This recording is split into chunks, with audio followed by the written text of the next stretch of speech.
이 사람을 그러면 어떻게 판단할 것이냐. 안보 문제나 이런 데 대해서는 아주 건전해요. 그 사람 다음 대통령 선거에서는 아마 한나라당 후보를 찍을 가능성이 상당히 많은 사람이에요.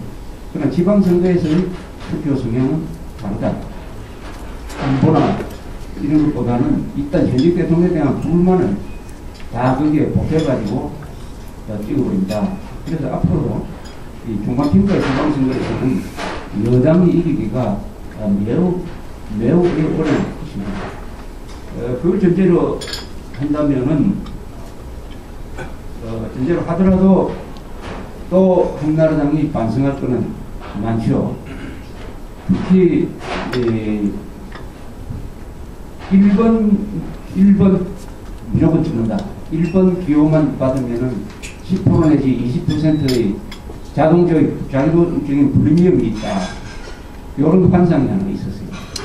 후보자가 많으니까 무조건 1번 찍을 것입니다. 그 다음에 공천을 한 데 대해서 불만을 품은 사람이 출마한 경우가 들었습니다. 예컨대 성남시장 이대엽 씨가 무소속으로 출마했고 용인시장이 공천 못 받으니까 출마했습니다. 이런 지역이 너무 많아요. 이런 지역에서 또 어떤 얘기를 야당은 단일화를 하고 이 한나라당 쪽에서는 분열이 되고 특히 이 뭡니까 서울교육감 선거.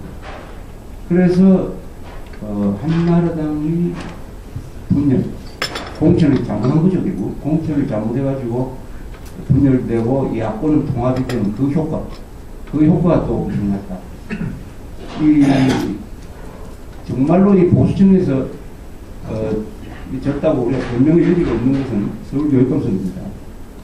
이 서울교육감 선거도 보면은 한나라당 정부 보수층 이쪽의 영향이 어느 정도냐 하는 것을 우리가 객관적으로 잘 보여주는 하나의 사례 연구죠. 김명수 후보라는 사람이 나왔습니다. 이 사람이 나온 이유는 뭐 간단하죠.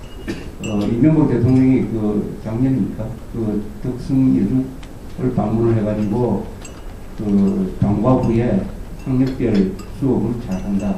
과외 수업이 필요 없는 학교를 만들었다. 그래서 대단히 칭찬을 했습니다. 그것이 인연이 된 것 같은데, 그래서 청와대 한나라당이 이 사람을 밀기로 결정을 했습니다. 또 여기 한나라당 서울시 당협 회의에서도 이 사람을 밀기로 결정을 했습니다. 한편 이 보수단체에서는 바른 교육 무슨 국민회의만 그걸 만들어가지고 보수 단일화를 한다고 했습니다. 김명수 후보는 그 보수 단일화에 참여를 하지 않았습니다. 아마 본인은 한나라당이 나를 미니까 나 쪽으로 되겠지 이렇게 생각했던 것 같아요. 근데 이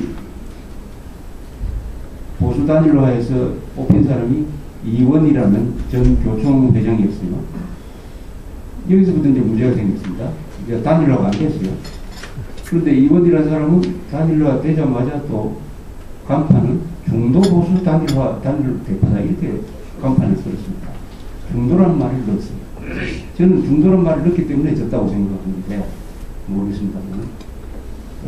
그리고 고거에 정교조를 뭐 하겠다는 고거는 없고 부적격 교사 10% 몰아내겠다는 고거를 그랬습니다. 이게 아주 잘못된 고거입니다. 부적격 교사 10%는 누구냐? 정교조 교사 10%를 하면 모르지만 또는 반국가 교사 10% 몰아내겠다고 하면 모르지만 부적격 교사 10% 해놓으면은 아마 성실한 사람도 누가 될지 모르겠다. 이렇게 생각했습니다. 아마 교사들이 오늘 열심히 정교조사뿐만 아니라 열심히 아마 반대 운동 했다고 해요. 그런데 여론조사를 해보니까 광노현이라는 사람이 줄곧 1등을 달렸어요. 그러나 큰 차이는 아니었습니다. 2등이 이원희, 3등이 김명수라는 사람이 상당히 처졌어요. 투표 이제 한 5일 앞두고 여권에서 비상이 걸렸습니다. 한나라당, 정부, 청와대 쪽에서 야 이대로 하면은 광노현이 될 것이니까 단일화를 해야 된다. 단일화할 문제는 할 수 없이 여론조사에서 앞서고 있는 이원희 쪽으로 단일화를 해야 된다. 그래서 김명수 후보를 뭐 설득을 한다. 뭐 이렇게 서두고 있다가 있었어요. 그런데 저는 이런 생각을 했습니다. 그 단일화 안 될 거라고 생각했어요. 왜 단일화가 안 되느냐. 다 그 정도 되면은 상당한 돈을 썼을 텐데, 그리고 다 자기가 된다고 그때부터는 이제 확신하기 시작을 했는데, 이 단일화가 되려면 대의명분이라는 것이 있으나, 말하자면 개성적 차원에서 단일화를 하는데, 그러려면 이념이 있어야죠. 이념. 그때 이념이 중요한 거죠. 좌파들은 왜 단일화 하느냐.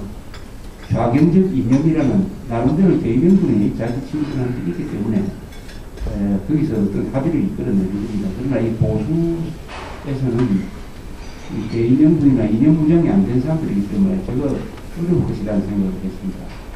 그러다가 막 투표 한 이틀 정도 되니까 야, 단일화가 안 된다. 아무리 양쪽철도 해도 안 된다. 그럼 어떻게 하느냐. 그때부터 또 여론조사를 해보면은 1번 효과가 있었는지 이원희 씨가 상당히 아쉬운 걸로 떠나갔어요. 그러니까 또 이제 단일화 안 해도 이긴다 이러더라고요. 단일화 안 해도 이긴다. 참 이게 사치스러운 판단 아닙니까? 단일화 안 해도 이긴다. 그래서 해보니까 1.1% 차이로 이 정교조가 되는 곽 후보가 당선되었습니다. 2등은 이원 1.1% 약 4% 되죠. 1.1% 차이로. 이거 기적적으로 이긴 거죠. 어떻게 보면은 정부와 보수청이 또 그 각 후보가 합세를 해가지고 각 후보를 당선시키기 위해서 나름대로 열심히 노력한 결과의 기적적 승리죠. 기적적 승리죠. 그러니까 결국 70%가 사표가 됩니다. 김명숙 표하고 광노현, 이원희 표를 합치면 45%. 그래도 나는 이원희 씨가 그렇게 많이 받은 게 참, 그게 한국 보수층이 얼마나 이번 선거에 열심히 했느냐는 게 보이는 거라고 생각합니다. 누가 어떤 성향인지 모르는데, 그러나 묻고 물어서 그 사람을 찍은 거 아닙니까? 묻고 물어서. 거의 뭐 한나라당 후보라든지 이런 식으로 딱 됐으면은 결국 당선되는데, 그래서 이번 선거는 그 선거에 임하는 이 여권의 자세가 서울시 교육은 얼마나 중요한데, 자기들이 믿었으면은 그 사람이 당선되도록 열심히 하든지, 당대 가능성이 없으면 물러나도록 하든지 하는 이런 의지도 없고 힘도 없었다. 힘이 있었는데 의지가 없었으니까 그 힘을 동원하지 않았다. 요게 지금 한국 보수를 대표한다고 볼 수 있는, 본인은 이명박 대통령 본인 보수라고 안 하고 중도라고 하니까 뭐 중도 보수 세력의 자화성입니다. 자화성. 그리고 그 실력이 있고 그리고 그 정신 상태다 이렇게 생각합니다.